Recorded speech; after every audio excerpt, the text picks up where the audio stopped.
취업은 해커스, 대기업 해커스, 공기업 해커스, 시중을 크게 버렸어, 가자! 요번 자소서 항목들을 보면 직무와 적합한지가 굉장히 많이 나와 있습니다.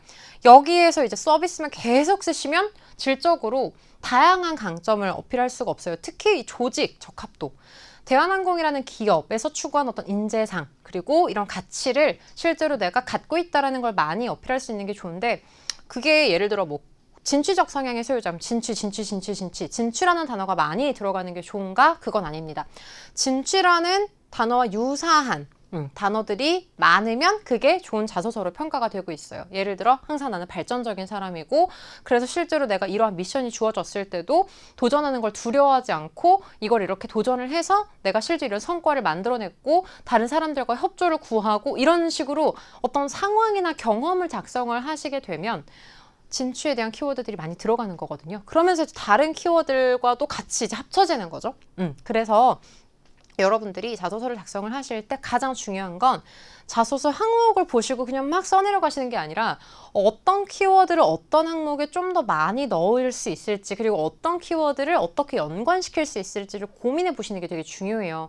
그래서 저는 나는 서비스를 좋아해요, 난 서비스하는 걸 되게 좋아하는 사람이에요 라는 걸 써봤자 의미가 없고, 어떻게 서비스를 잘했는지 그 잘의 기준을 에피소드를 풀어주셔야 된다는 거죠. 자, 그러면 이런 에피소드를 푸는 구성 방법, 그리고 키워드 어떻게 써 넣어야 하는지 같이 한번 보도록 하겠습니다. 자, 먼저 지원 동기입니다.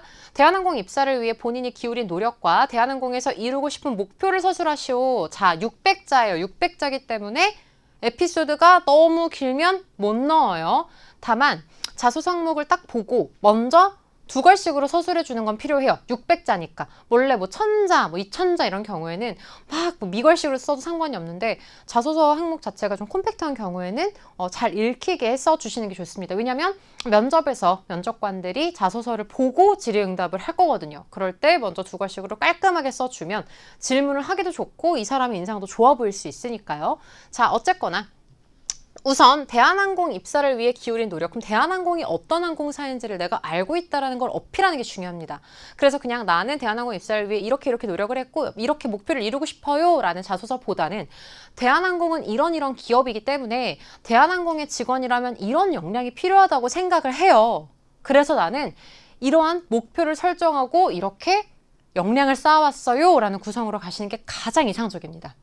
그러려면 대한항공, 아까 항공업 현황 말씀드렸죠. ESG 지속가능 경영의 중요성, 그리고 디지털 확대, 디지털 기기 사용이라던가 뭐 요즘 챗 GPT 여러분들 다 알고 계시죠? 그래서 자동화에 대한 부분들이 공항에도 적용이 되는 만큼 항공사도 마찬가지입니다. 디지털, 자동 시스템 이런 부분들이 계속해서 확대가 되고 있기 때문에 어떻게 해야 돼요? 승무원은 그 가교 역할을 하는 거죠. 그리고 계속해서 여행 수요가 회복되고 있기 때문에 다양한 상황들이 있을 수 있겠고요.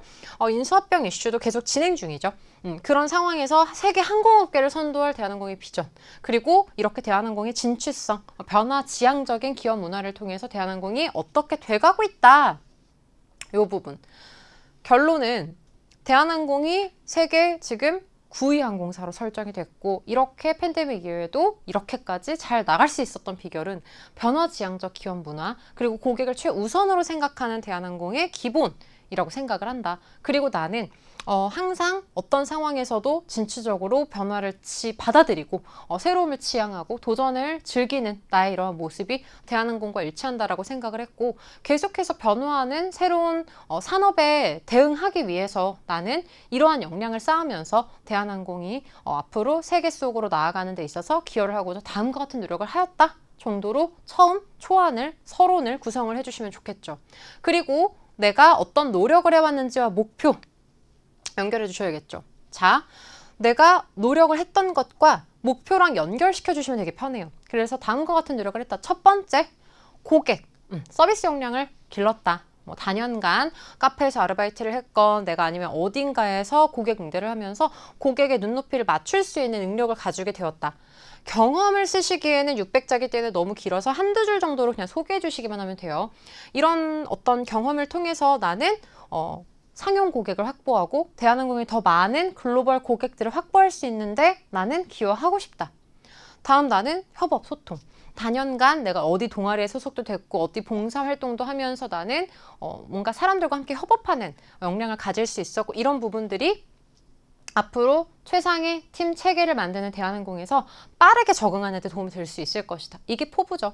사실 포부라고 할 만한 게 많지가 않아요. 왜냐면은 승무원들은 아무래도 명확한 체계가 정해져 있고 그 안에서 어떻게 보면 톱니바퀴처럼 그걸 잘 만들어 나가는 사람이기 때문에 어마어마한 포부보다는 이 체계에 내가 잘 적응을 하겠다. 요 정도도 좋은 포부에 속합니다.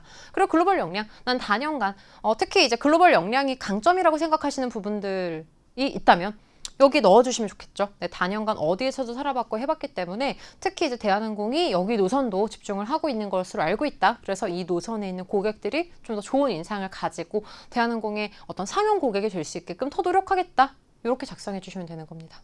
이해가 가셨죠? 그래서 구성 자체는 대한항공은 이런 기업이기 때문에 대한항공의 직원으로서는 이러한 역량이 필요하다. 나는 다음과 같은 경험을 통해서 이러한 목표를 수행할 것이다. 첫 번째, 두 번째, 세 번째, 두세 가지 정도로 작성해 주시면 깔끔하겠죠. 이해가 가시죠? 샘플 볼게요. 실제로 대한항공이 어떤 기업이고 내가 이 가치가 대한항공과 잘 맞는다라고 연결하는 걸 되게 어려워하셔서 제가 샘플로 한번 가지고 와봤거든요. 자, 내가 갖춘 전문성의 새로운 가치를 전달할 수 있는가? 이게 직업을 선택할 때 가장 우선시하는 부분이다. 대한항공 니네는 이렇게 침체되는 와중에도 이렇게 선정될 수 있었던 건 기업 고객의 니즈에 부합하는 화물사업 확대, 그리고 4차 산업혁명에 맞춰 한국 우주사업을 본격화하는 업계를 선도하는 변화 취향적 기반 문화 덕분이다. 나는 이렇게 서비스를 좀 전문업으로 삼을 수 있는 항공사가 대한항공이라고 생각해서 지원을 하게 되었고 나는 다음과 같은 역량들을 갖추었다라고 하시면서 역량 갖춘 걸로 연결하시면 되겠죠. 그쵸? 그래서 서비스 역량. 그러면 내가 서비스를 얼마나 잘했는지 길게 쓰시기보다는 어디에서 이렇게까지 서비스 역량을 쌓으면서 고객들을 이렇게 선점할 수 있는 역량을 갖췄기 때문에 이게 이렇게 도움될 거다. 그리고 아까 말씀드렸던 것처럼 본인이 강점, 글로벌 역량이면 글로벌 역량, 안전 업무면 안전 업무, 단체 생활이면 단체 생활 이렇게 연결시켜 주시면 지원 동기는 충분합니다.